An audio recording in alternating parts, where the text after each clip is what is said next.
Welcome back to episode 20 of MVP Podcast. 0. Big deal, 2-0. Who's our guest this week? Penny. Penny from Looking Forward Interior Design and Home Staging. She is the problem solver for me, which is exciting why she's on here. I didn't actually know that she was in Southeast Wisconsin when she got on the show, which is super exciting. But she does interior design, and she focuses mainly on investors. So her niche was not really the agent listing side. It was working hand in hand with investors. So she kind of talks about her process and why she chose that niche, which is, really paying off. And I see exactly why she did, and she went the direction she did, which is smart. Yeah. And she talks about how and why she helps investors in the way that she does, which is super exciting to hear from my background. But also for those of you who are looking to get into investing and don't think that you have that designer touch, like she is your answer for that. And so she and I are going to get along just fine because we were geeking out over colors and how to teach everybody in our listening area about how to use colors and color schemes. So she's going to come back on another show and tell us all about colors and how she's going to help Marcus stage his home. Exactly. So to not make the intro any longer, let's bring Penny on and let's get on to the show. Hope you enjoy it. Well, today I am a home stager. I am an interior designer, but it wasn't really my passion in school to do all of the architectural stuff, to learn all of the ins and outs of how a building is built and stuff necessarily, but I really loved doing the finishing end of projects, especially group projects where, one of us is doing the CAD and one of us was, drawing up the plans and figuring out how many outlets went into a bedroom and stuff like that. Whereas I was the one that was always worried about if the outlets were perfectly placed so that they were on either side of the bed so that a nightstand could be there with lamps, And if in the living room there really was room for a big TV screen, or whether every wall had too many doors in it, wasn't the proper placement for the sofas and stuff. But before I went to school for interior design, I've been an artist or a business owner my entire adult life. So it just was the next thing I was doing, If we go all the way back to, like when I was a kid or whatever, I was the kid that was remodeling my bedroom constantly and remodeling Barbie's house, tearing out her walls and changing her furniture around and stuff. So I think it was just a natural fit for me. Yeah, you were bred for interior design then. I know, you are talking to my soul right now. Like if I could be doing anything, I would be doing what you are doing too. But I love making things look pretty for all of my realtors. So where she makes things look pretty in houses, you make things look pretty online and yes, paper. Exactly. There's some synergy there. My mom was big into remodeling homes, just basically for her pleasure, but she would buy up a home and remodel it, and then she would sell it a few years down the road after she was finished living in it for the small period of time that she would enjoy living in it. But so I understand where you're coming from. She was totally a pioneer flipper, man. Yes. She was doing it before that was even the cool thing to do, right? Exactly. And I will say, I love having interior design people on the show or talking to them because I am the complete opposite. I'm worried about how structurally this is going to work and floor plan, but that is about it. If you ask me about color scheme and texture and contrast, I'm like, I got nothing. But on your latest flip or remodel, your color scheme was beautiful so far. I appreciate that because I did not do that. Who did? My investor was like, I want to pick out the colors. So I was like, perfect. Good Take girl. it and run. Yeah. No, so that if you go onto our Instagram, you'll see our recent flip of we're on the garage right now, and we did a Nordic blue vinyl siding with some white trim, and then we have a cedar garage door. I did not pick a single color. I just made sure that the rough openings were where the rough openings had to be, and the roof wasn't going to fall in. So that's where I kind of go. So people like interior design, architects, all of that, I love them because they pick up slack where I'm lacking big time. Yeah. Sure. And it comes with with experience. Like, I don't know how many years. I don't know if you mentioned it before. How many years have you been doing interior design other than moving around your room as a kid? Because I love doing that too. Right, Barbies when I was a kid. That was a while ago. I've had my interior design or my staging business. I really focus on staging, and that's been for the last just over 2 years, 2 years and a quarter so far. And I really focus on vacant properties. So I know some stagers are out there, they're working with realtors and they're telling them, oh, your homeowners need to declutter and stuff like that. That's one aspect of staging, but my business really focuses on vacant stages. Now, so vacant properties, my flippers, I work for a lot of flippers. On your vacant properties, do you do virtual staging or do you actually move furniture into the house? I am actually on team anti-virtual stage. That is fine. Just a question. And there's definitely two camps out there of if virtual staging is a good thing or a bad thing. While I love the technology is really cool. I got into some of that technology in school because we had to, right. You know. While the technology is very cool, I think it's dishonest in a way because it might make pictures look good online for that initial viewing by a prospective buyer, but when they get there to see the house, there's just an inevitable letdown. Right. Mm-hmm. I can see that. And so I'd rather do it right. I just feel like filling the house with furniture so that the experience is real when they arrive is worth the extra cost and the extra effort. Got it.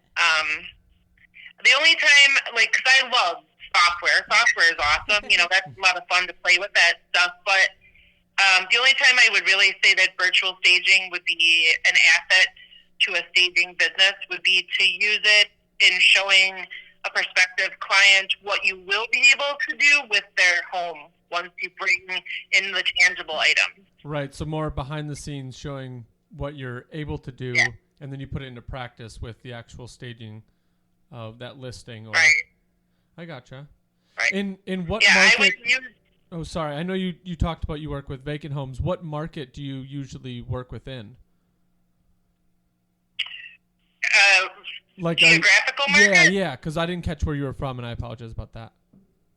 That's okay. I am in southeast Wisconsin, so most of my staging is done in like the Milwaukee, Kenosha, Racine, some of Lake County in Illinois, a little bit out into the western counties, but pretty much in that southeast Wisconsin area. It's so funny when you say Lake County because we live in Lake Country here in Wisconsin. So it's like, wait. Oh, wait. Okay, I get what you're talking about now. And what is also exciting is I'm going to have a vacant property here soon. We're doing a flip, that one that we have posted on our social media. That's going to be going up, and that'll be vacant. So we'll have to talk offline about some home staging for that one. Yeah. Because that is right up your wheelhouse. Yeah. And then we can post all those pictures on our Facebook and Instagram. Right. And look, mutually beneficial marketing. That'd be awesome. I'd be happy. Yeah, absolutely. We will definitely talk about that one. So when you go out and I'm guessing you work more with agents than homeowners. I don't typically work with homeowners much as like not owner occupied homeowners. Okay. And not really with real estate agents very much either. A little bit, but not much.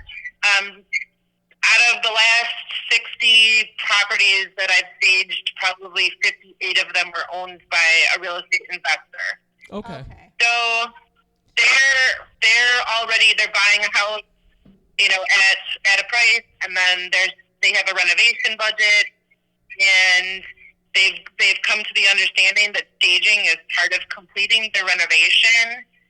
And, if they're spending $40,000 to renovate a property and make everything look brand new and, make everything look perfect, they want to complete that project by having the lipstick and the mascara, put on their beautiful project as well. It's having an empty property is one thing, but having one that's well dressed and shows off the property for its value is so much more valuable. Well, yeah, because your house can sell for so much quicker too, and for a better price tag. Because if you zhuzh it up, I mean, who wouldn't want to pay a little bit extra?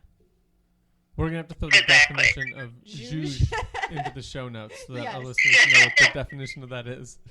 Because that's a new one for me. I love vocabulary, but that's a new one.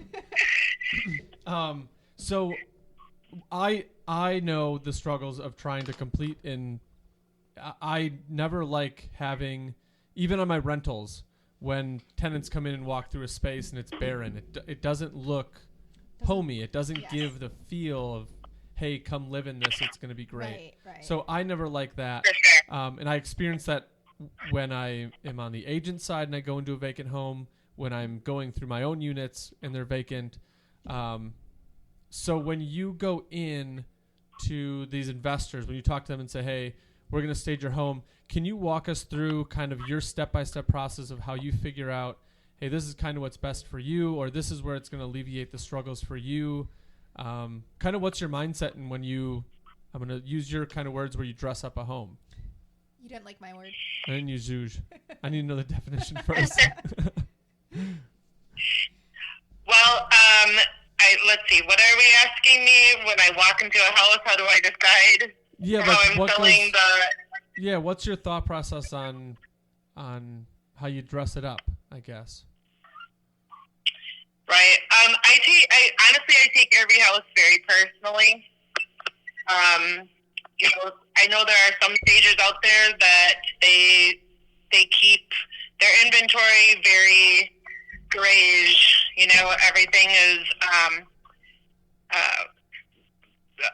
very monotone colors and stuff like that. Styles are pretty across the board the same, but every house has a different personality, and some houses need different colors to spice them up a little bit and make them more interesting to people. Some houses need contemporary furniture, which is great, but some houses, traditional or mid-century modern is still required. So each one's completely different. I get teased by some of the flippers that I work for using blue a lot, but I do use other colors. I tease them for using gray all the time. Right. So. And do you feel like the neighborhood also plays into how you stage a home? But I'm sorry, the neighborhood? Did you say? Yes. For sure. If it's I staged the house up in River West, Milwaukee. Part of River West is an artistic community. It's a younger, 20 to 30. Sure. They want to see something different than a house that's in a well-established neighborhood where the buyers are going to be a little bit older, more professional. So all of that has to come into play, just like it does when you're putting together the listing and the verbiage that you use in the listing. So definitely each one's individual. Got it. Which writing a description of a house is just difficult. I can't. That's another reason why I couldn't be a realtor. I was like, there's no way I could write a description of this house. I don't know. It doesn't speak to me. And I wanted to ask that because obviously with you going the route of actual physical staging, that comes with a lot of manpower to move things. It comes with inventory. Is that something that you have a warehouse that you hold all of that? Because that's a lot. Yeah, that's a lot. Or do you work with a company, or actually you work by yourself, or you're? No. Yeah, I decided early on that I wanted to own all of my inventory, so that I had control over that. In Southeast Wisconsin, we don't have a ton of options for renting furniture anyway. Right. So I decided really early on, like within the first couple of houses, that I just wanted to own all of my inventory. Smart. So I have what I affectionately refer to as my flair house instead of a warehouse, the flair house. I like that. And I have about 12 houses worth of furniture in it. Holy So guacamole. do the math with me. I own at least a dozen sofas. I own at least a dozen dining room sets. I own at least, like 48 bedroom sets if you're doing, again, doing the math. We start getting down to pillows, the number gets really up there, Oh my goodness, I love it. I gotta have like something like 300 throw pillows. Holy cow. That's You could have awesome. a massive pillow fight with those then. Right? For sure. Come on over. Yeah. We could have fun. My 9-year-old or my 8-year-old, he'll be 9 here in a month. He would love that. Yeah, so it's a good time, and it took time to build that, and it of course took money and stuff like that. But I think it's the best way to go to have all my own inventory and canvases. I have a canvas problem. I do own hundreds of canvases, so. I love it. I'm actually looking at a picture in my dining room right here, and I'm like, it's in a frame right now, but it needs to be put on a canvas stretcher. So I get it. Yeah. So Not a bad lots problem. of inventory. Yeah. And when you go into different properties, do you hire a moving company, or are you staffing it all yourself as well? I can carry everything myself other than half of a sofa, Yeah. So I do hire. I have a couple of kids, right? I have a couple of 20-somethings that an hour here, an hour there, come and work for me. Yeah. And it's worked out really well. I have a short list of about 5 names that I can call and say, hey, Tuesday we need to go and stage such and such house, and Thursday we're going to go and de-stage the other house. Right. So it works out. So here's my very important question, because you see this all the time in like all the home staging TV shows. Now, do you really work late into the night to get everything ready? Because they always seem to be burning like the last little bit of the candle to like get everything done on time. For sure. I'm the last one in before the photographer, right? Yeah. So there's a running joke about how everything will be ready in 2 weeks. It'll be ready in 2 weeks. Mm-hmm. We'll have that done 2 weeks tops. Yep. And then like they'll call me and they'll say, Penny, we need you to stage the house on Tuesday so that we can do pictures on Thursday. And I'll get there on Tuesday, and they're still not quite ready, but my deadline never really moves. Oh God. So for sure, I am there at night, or I'm there early in the morning, or I'm there telling the last minute GC to hurry up and get that plumbing done or whatever. Right. And it's fun. It's always a good time. You have to be super flexible. Sure. Do you have any like horror stories from your home staging that you could share? Which Horror one stories are just the way you look at things. It's always a good time. There's certainly been times where, I got to a house and it wasn't quite clean yet, or maybe they were still putting trim, or maybe I, brushed past some wet paint on a door frame or something, but it's all good. It's all good. Life is what you make of it. Life happens. For sure. Yeah.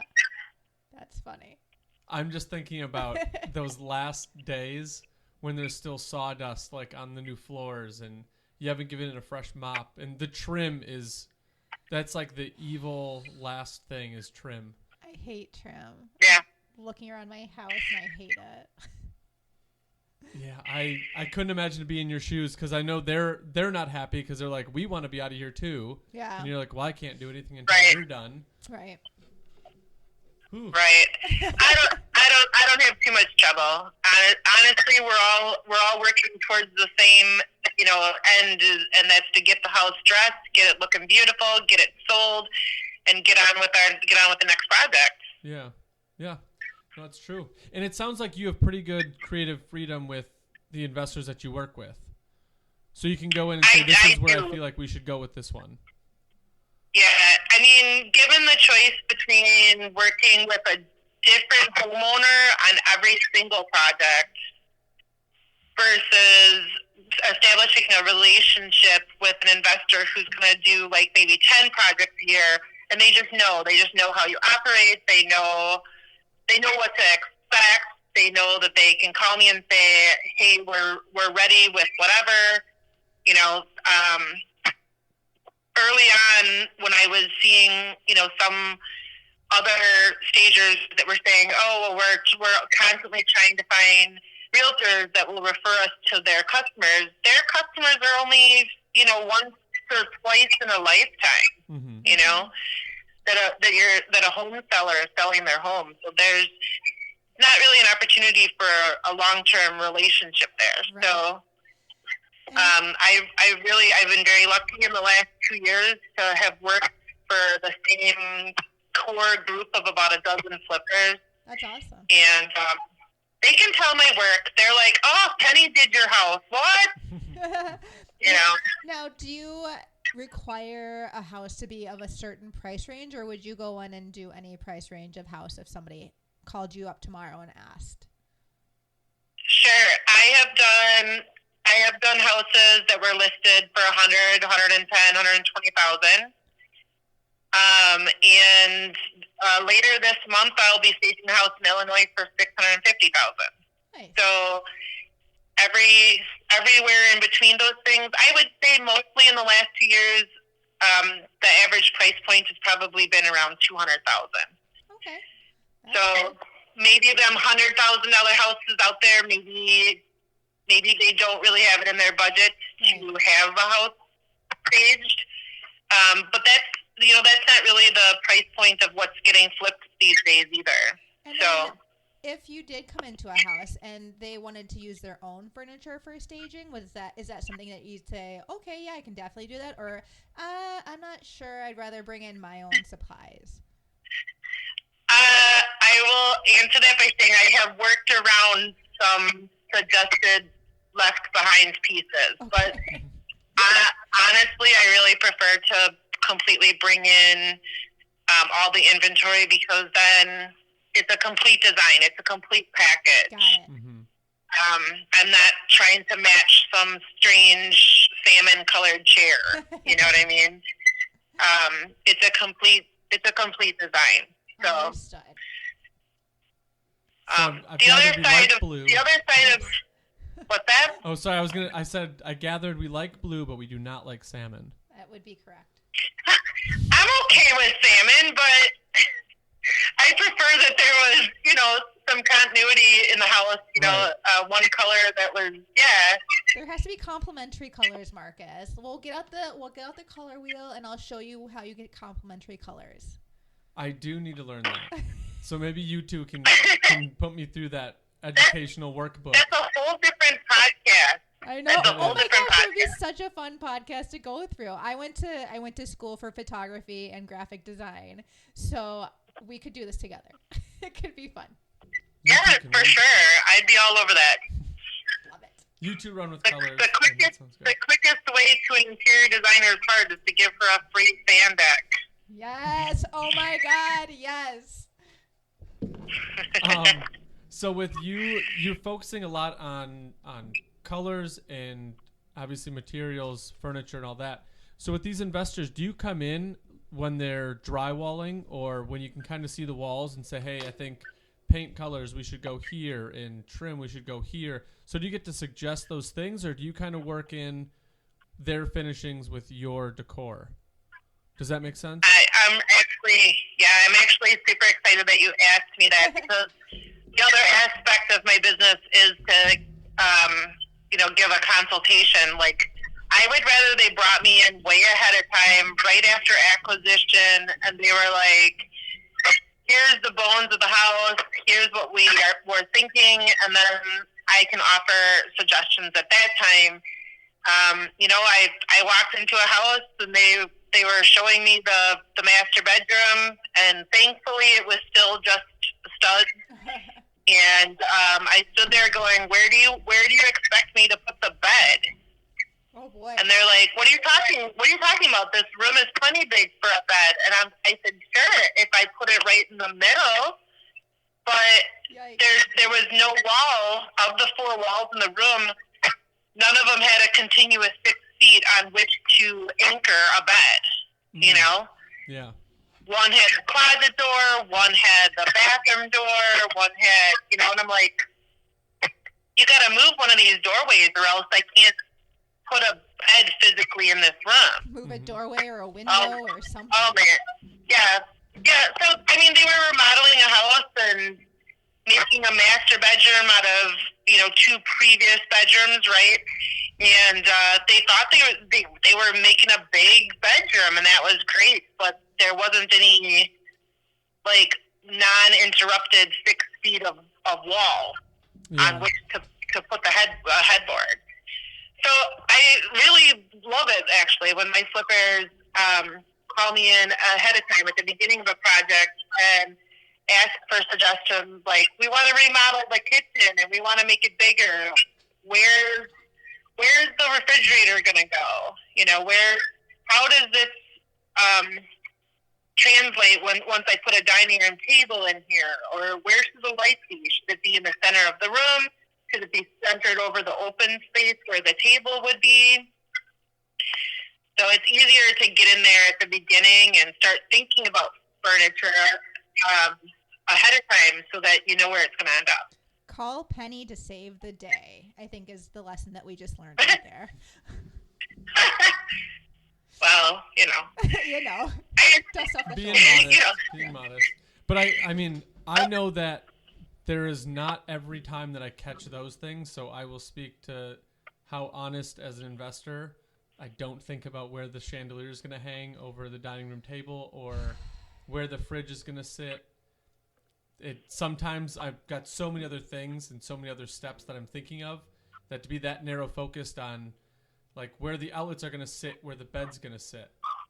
I don't know if I've ever, you mentioned that early in the show. I don't know if I've ever thought about that.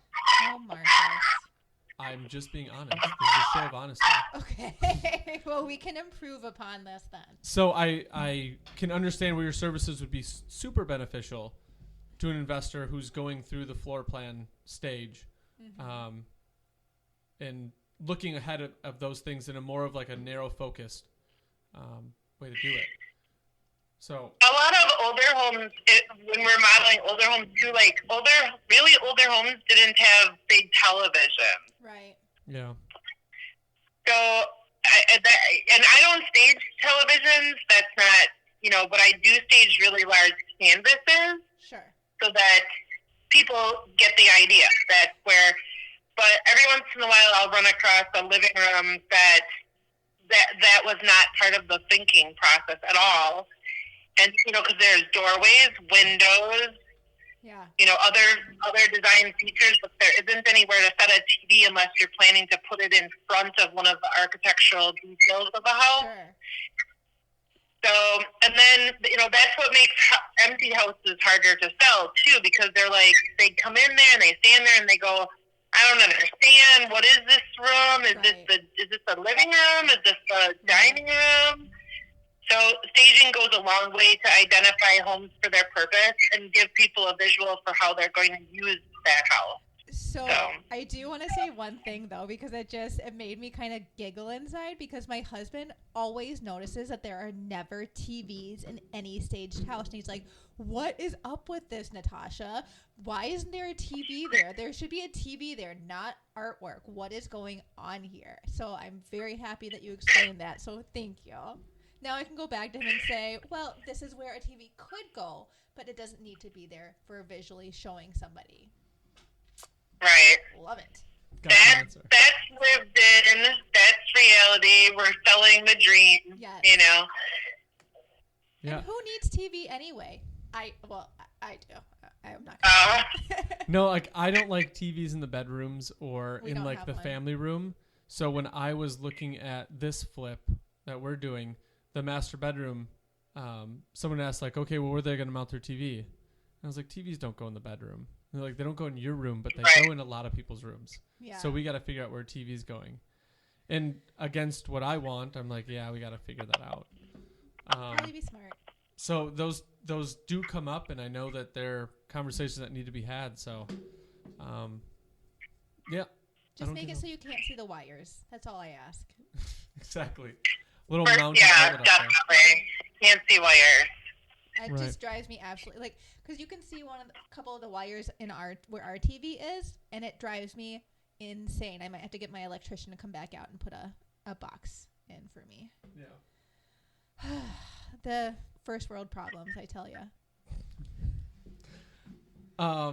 And when you're going through like, all right, we're gonna go this way. This is the direction it's gonna go. Here's the color. Here's the furniture. What is your lead time, or how quick? I know you in that one example you said 2 days. What's usually your timeline to get everything in? How long can it stay? And then how soon can you get that out? Like how quick is your operation streamlined at this point after doing it for a couple of years? Yeah, that's a great question. I typically like to know about a week ahead of time of a project coming up. There is a lot of planning on my end, just because I take each house really personally. If it was as simple as, yep, we're just taking that sofa, that whatever. But they're very personal projects for me. So I like to know about a week before somebody expects me to stage a house. And I also like to have 2 full days.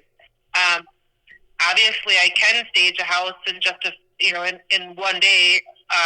But I really prefer to basically visit the house at least 3 times. Once to go there just to see it and start the planning process. And then one day for bringing in the big stuff and setting everything up. And then I like to be able to come back the next day with any finishing touches, the lemons on the counters and the orchid in the bathroom, all that, those little things that you don't really know you need until you've been there so you set it all up. I love it. I've done it faster. I've been under pressure to get them done faster, for sure. The house that I'm going to stage in Illinois, starting next week, is probably going to take a couple of weeks. Yeah.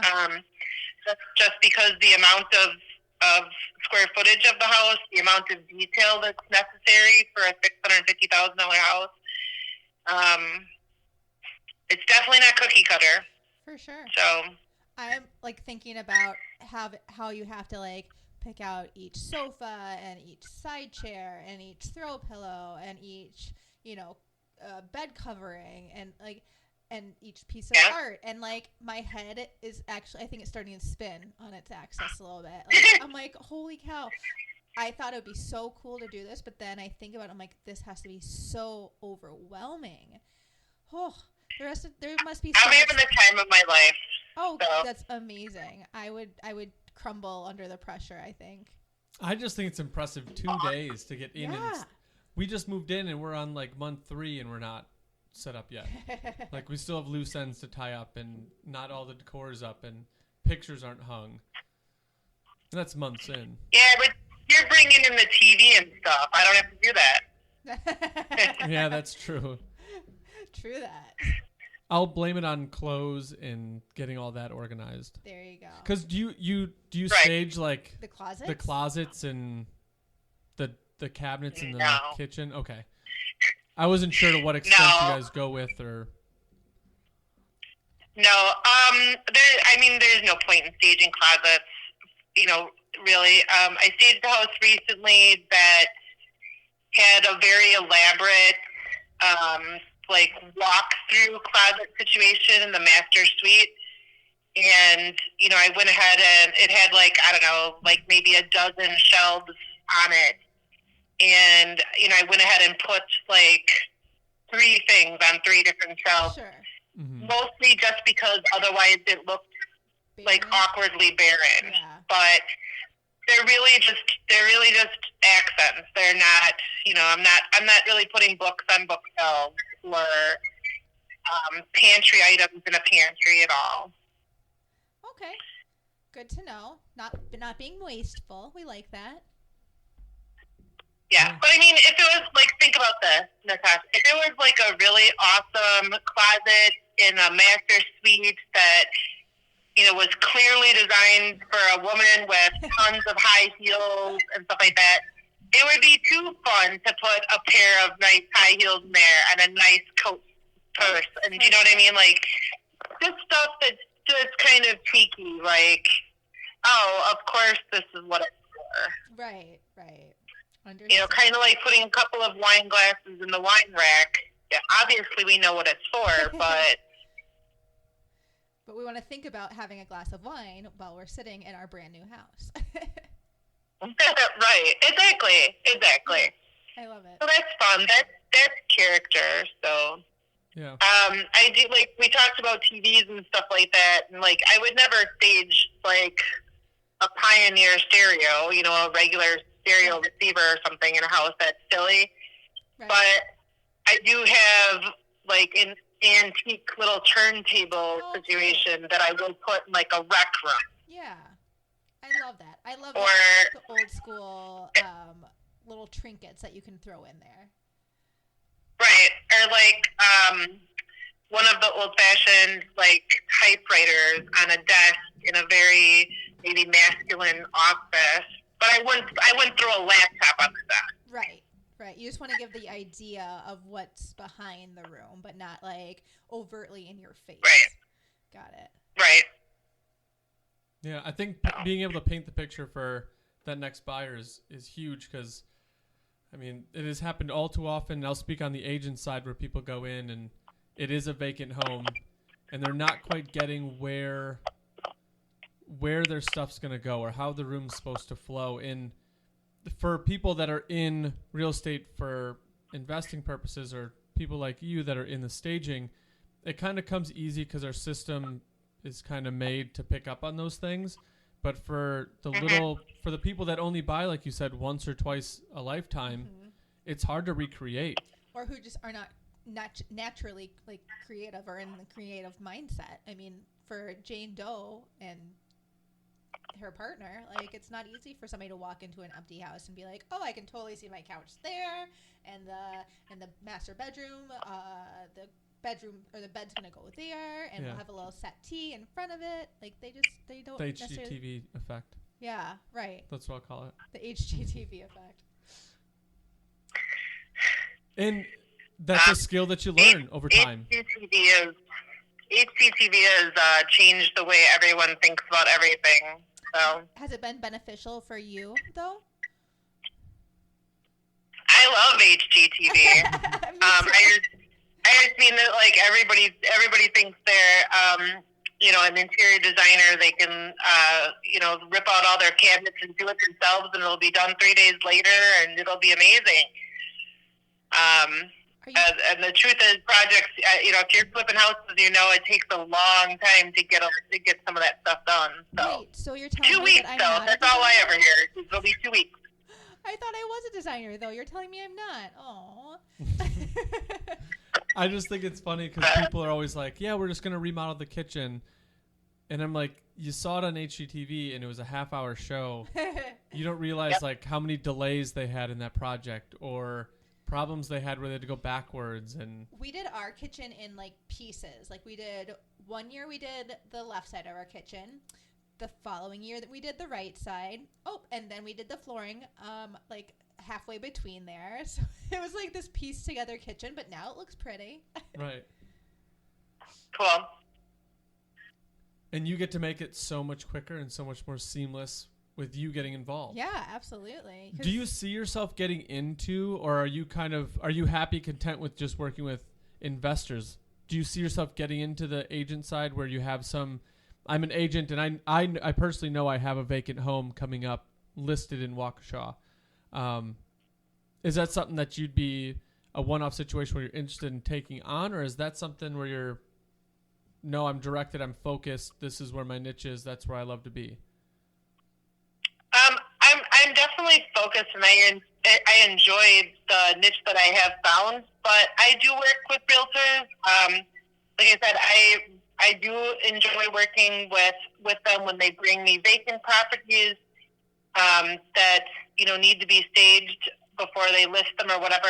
I have done consultations with homeowners, where I go in and I say, we really should have you pack up, your collections and get those ready for the move. And maybe you might want to repaint the walls, and maybe you might want to this and you might want to that. It just doesn't happen to be the niche that I fell into. Yeah. But realtors call me all the time. They want help with talking to their homeowners that maybe they've got a relationship with, and they have already said you need to put the cat box, in the closet. Yeah. They've already said those things. They've already suggested maybe repainting the house. They've already suggested moving the furniture, around so that it looks more inviting. And they just want somebody to back them up that can come in and say things in a different way and then they can leave, because the realtor's got to stay with them through the whole process. And if they hurt their feelings saying that's a really ugly sofa from 1972, I have a question. I just get to leave after that. Would you ever allow a property to be sold fully furnished? Like if you put your furnishings in there, would that ever come into consideration for you? Sure. As a designer, it's a wonderful compliment if the buyer says, "Oh my goodness, we just love the way you did this living room. We just love this dining room set that you put in here. We totally want to buy it, and I will totally put a price tag on that and sell that to them." Awesome. Good to know. Yeah, I think I've had 3 occasions in the last couple of years that, they went ahead and wanted to purchase some of the staging that was in there. I do work on some custom pieces of furniture and some other things, and so those things are always for sale, and it's fun when people want to make offers on those. For sure. Yeah, for sure. I could totally see the joy of that, where you're like, I nailed that room. Yeah. And then you get the ultimate. There's validation in that. Yeah, the ultimate compliment of like, I nailed it so well that they don't even want to move it. Yeah. Like it's all just staying. Well, I mean, and part of the thing is too, like, I don't really want to move furniture. So if it's already there and I can buy it, okay. Right. Right. And I know, especially in Oconomowoc, there has been new construction going up like crazy. Left, right, Waukesha and as center. well. New construction.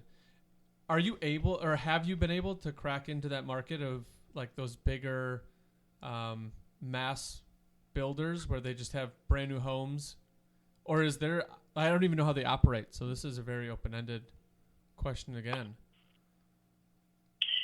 I haven't attempted to market to new builds. I've been pretty busy with the flippers that I've, created a network of. And, but I would totally be open to working with some new builders, putting together model. Again, like who wouldn't want to design a model home and fill it with furniture and fill it with, tchotchke and canvases and all kinds of cool stuff, and have them show that off as what a home could look like if you were going to build it. I just haven't gotten into that market, but you're giving me ideas. I appreciate that. I would die to be able to be like, okay, we're going to build my house exactly where I want it and exactly how I want it, and it's going to be filled with all these pretty things. Like, that's what designers, like, dream come true. Right.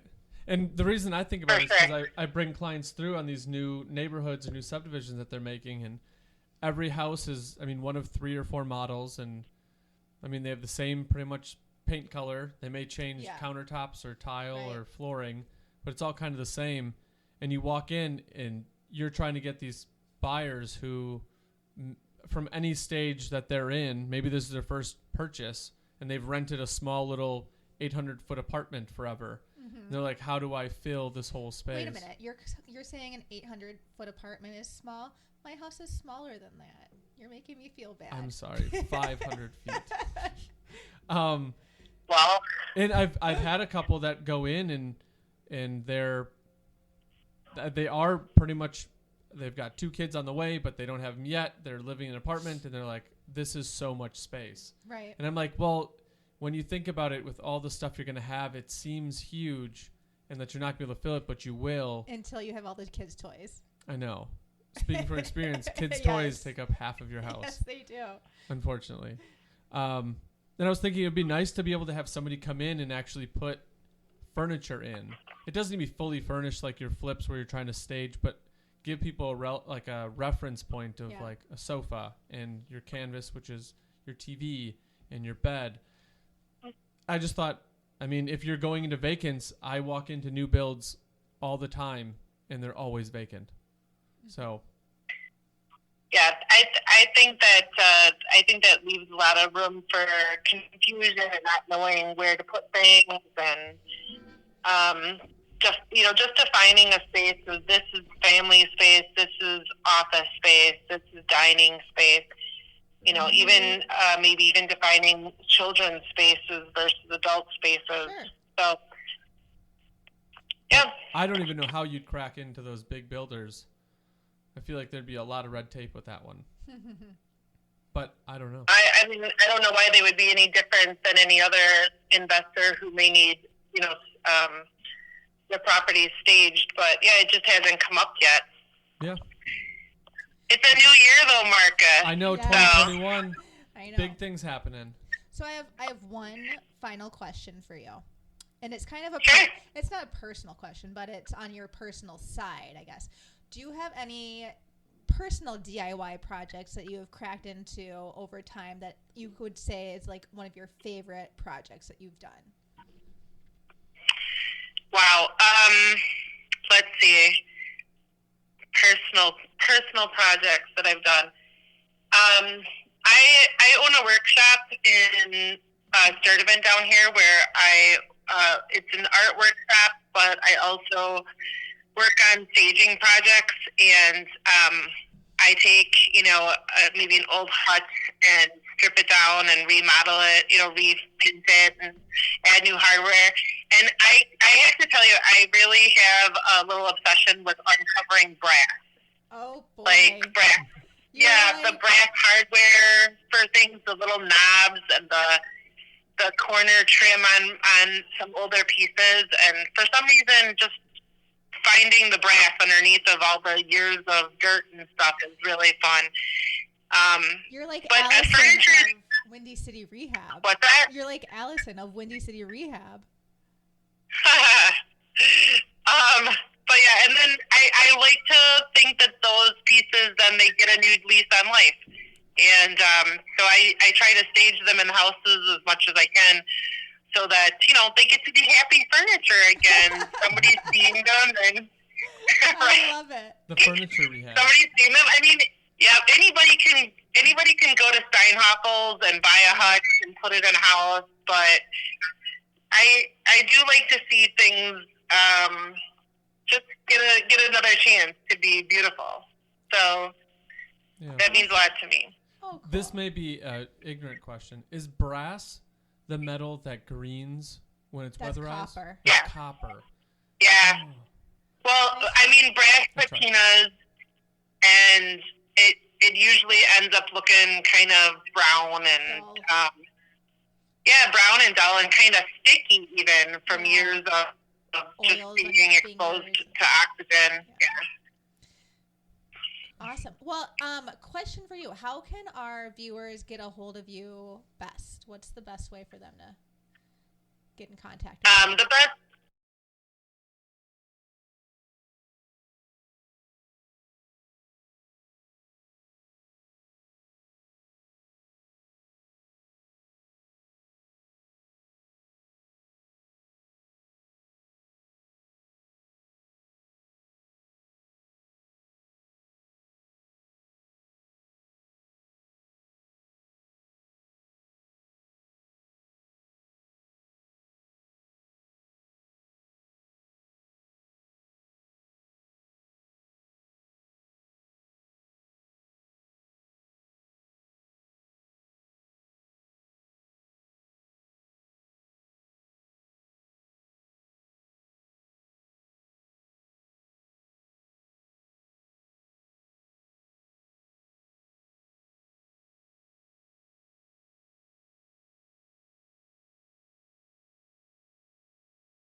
The best way to get a hold of me is to give me a phone call at 262-297-9242. Good job. Otherwise, if they want to check out what I'm up to, Facebook is the best place to view that. I do have a website, but I don't update it anywhere near as often as I post the latest house I'm staging. I do all my own photography in 360 photography and stuff of houses, which is super interactive. Cool. So the Facebook page for Looking Forward Home Staging and Interior Design is the best way to see what I'm up to lately. You can walk through the houses and see all the pictures and stuff, so that's fun. And then do you have an email address that people could get a hold of you on?